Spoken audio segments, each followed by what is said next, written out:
اسی طرح لوگ یہ جو کرنسی نوٹس ہیں ان کی صفائی ستھرائی کے حوالے سے بھی یہ پاک ہیں نہیں ہیں. اچھا ڈیٹول کو چھوڑیں, پھر یہ کہ اس کو آئرننگ اس کی ہو رہی ہے, استری کیے جا رہے ہیں, بالکل گرم کر کے جراثیم ہیٹ ملے گی تو اس کے جراثیم مر جائیں گے.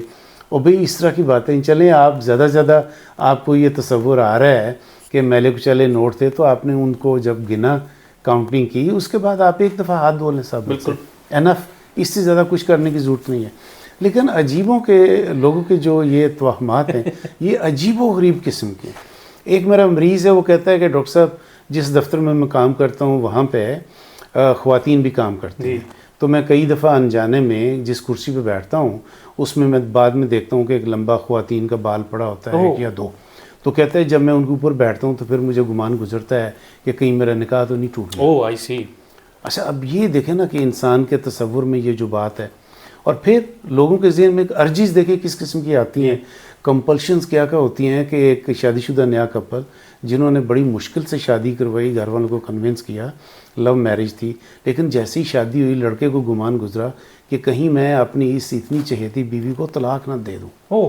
اور اس نے سوچا کہ یہ مولوی صاحب سے سنا تھا کہ اگر کوئی 3 دفعہ طلاق طلاق طلاق کہہ دیتا ہے تو طلاق ہو جاتی ہے, تو اب اس کو یہ وہم ہو گیا کہ کہیں میرے منہ سے لفظ طلاق نہ نکل جائے. اچھا. تو اب کہتا ہے کہ میں گھر میں جاتا ہوں تو میں منہ بند رکھتا ہوں, اور بیوی بیچاری پریشان کہ بھائی شادی ہم نے پیار سے کی ہے تو اب اس کو کیا افتاد آ پڑی ہے کہ یہ گھر میں مجھ سے بات ہی نہیں کرتا.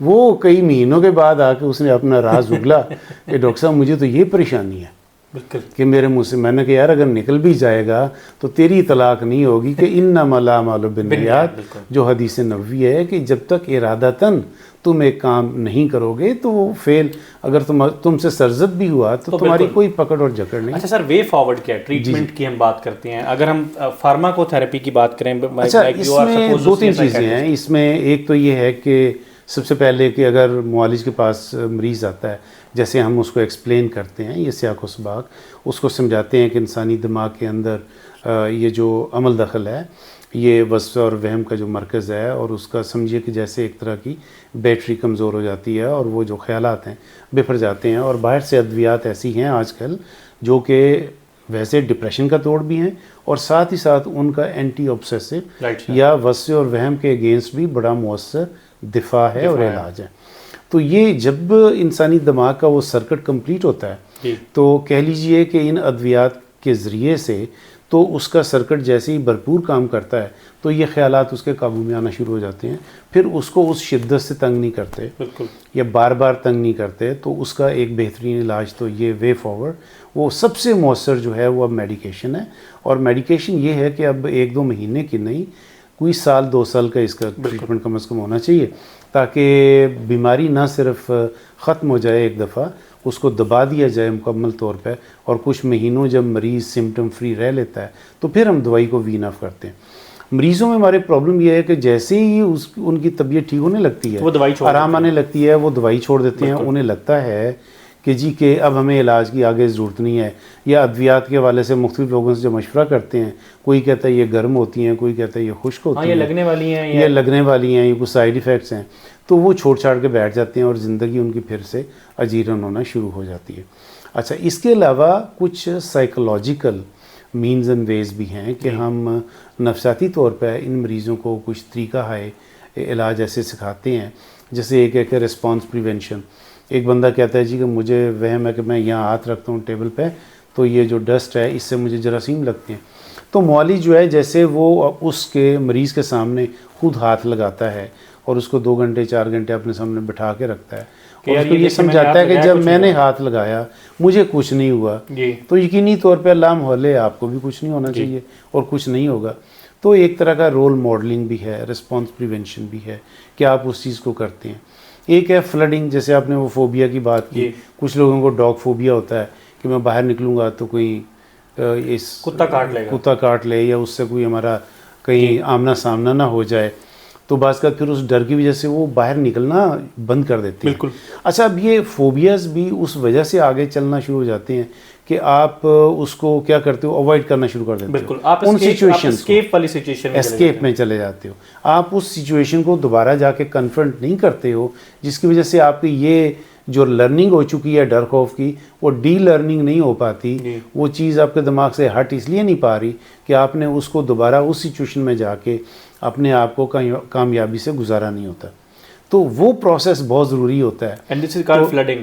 اس کو فلڈنگ کا یہ ہے کہ آپ ایکسپوجر اس طرح کا دیتے ہو جس چیز سے بندہ ڈرتا ہے. اب وہ کہتا ہے ڈاگ سے ڈرتا ہوں, تو ہم یہ کیا کرتے ہیں کہ اس کا پہلے تو ایک تو ہے نا کہ جی کہ آپ گریجول اس کو سینسٹائزیشن اس کی کرتے ہیں کہ چھوٹے سے ڈاگی سے اس کا رابطہ کرائیں, پھر اس سے بڑا, پھر اس سے بڑا. اچھا, تاکہ وہ گریجولی آگے بڑھے, تاکہ اس کو لگے کہ یار اتنا بھی کوئی گڑبڑ نہیں. اچھا, فلڈنگ یہ ہے کہ آپ بندے کو ایک دم اس سچویشن میں ڈال دو کہ بندے کو پتہ چلے ہاں جی کہ ایک دم بہت بڑا ڈوگی سامنے بیٹھا تھا, اس کو اندازہ نہیں ہوا, تو اس کا ایک دم جو سسٹم میں جتنا ایڈرینلین ریلیز ہو سکتی ہے اس وقت یا فیئر کا ریسپانس ہو سکتا ہے وہ آ جائے گا. تو میکسیمم ریسپانس آنے کے بعد جسم پھر ٹھنڈا پڑنا شروع ہو جاتا ہے, وہ ریسپانس کم ہونا شروع ہو جاتا ہے. بعد میں اس کو خیال ہوگا کہ یار میں ایسے ہی بہت زیادہ ڈرتا تھا, ایسی بھی کوئی بات نہیں ہوتی, اور یہ باقی لوگ بھی تو اسی سچویشن سے گزرتے ہیں. تو یہ مختلف طریقہ ہے, کہہ لیجیے کہ ہمارے کارگزاری ہیں جس کے ذریعے ہم مریض کی رہنمائی کر سکتے ہیں. اصل چیز یہ ہے کہ مریض کو یہ امید دلانا کہ اب ان سب چیزوں کا, بیماریوں کا علاج ہے. پرابلم یہی ہے کہ جب گھر والے یہ کہہ دیتے ہیں کہ وصف وہم کا تو علاج ممکن نہیں, کہ لقمان کے پاس نہیں تھا. دوسرا وہ یہ سمجھتے ہیں کہ یہ آسیب سایہ, جن بوت کا سایہ, آج بھی ہم اسی کے پیچھے لگے ہیں. کوئی بھی اس طرح کی کوئی بات ہوتی ہے تو ہم اس کو آسیب سایہ کے چکر میں ڈال دیتے ہیں اور خدا نخواستہ معالج کی طرف نہیں آتے, یا اپنے آپ کو یہ سمجھاتے ہیں کہ ہم روحانی علاج کروا رہے ہیں. وہ بھی روحانی علاج نہیں ہے, اسپریچویلٹی اپنی جگہ. کوئی ہم یہ نہیں کہتے کہ آپ خالی دوا لیں, دعا نہ کریں. دوا اور دعا دونوں ساتھ چلنے چاہیے. آپ دم کرانا چاہتے ہو چلیں دم کروا لیں, آپ قرآن شریف پڑھنا چاہتے ہو وہ پڑھ لیں, پانی کو دم کر لیں, اس پانی سے آپ دوائی کھا لیں, لیکن یہ نہیں ہے کہ آپ اپنا علاج نہ کریں. بالکل. اسی لیے حدیث پاک کہ ہر بیماری کے لیے ایک شفا ہے, لکل داء دواء, کہ ہر مرض کا ایک علاج ہے. تو ہمیں یہ چاہیے کہ ہم کوشش تو کریں اپنے علاج کی طرف آنے کی. اللہ کی ذات جو ہے وہ آپ کو شفا دیتی ہے, اور کسی نہ کسی ہیلے اور وسیلے سے, ذریعے سے آپ کی پھر سے خوشگوار زندگی گزرنا شروع ہو جاتی ہے. چلیں جی ناظرین, آج کا ہمارا پروگرام جو ہے وہ ہم یہاں اس کا اختتام کرتے ہیں. آپ نے ڈاکٹر صاحب سے جانا کہ OCD کیا ہوتی ہے. OCD کو ویسے عرف عام میں سائیکیٹری کا کینسر بھی بولتے ہیں, کیونکہ یہ اتنی زیادہ گریجویل ہوتی ہے. لوگ کہتے ہیں وصف اور وہم کا مرض, وصف اور وہم کے. تو اگر آپ کے OCD کے حوالے سے کوئی سوالات ہوں, جو وہم ہے اس کے حوالے سے آپ کی کوئی کیوریز ہوں, تو آپ ہمارے کمنٹ سیکشن میں وہ ہمارے ساتھ شیئر کر سکتے ہیں. اس کا ہم آپ کو جواب دیں گے. اور اسی میسج کے ساتھ ہم آپ سے اجازت چاہیں گے. تھینک یو سو مچ. اللہ حافظ.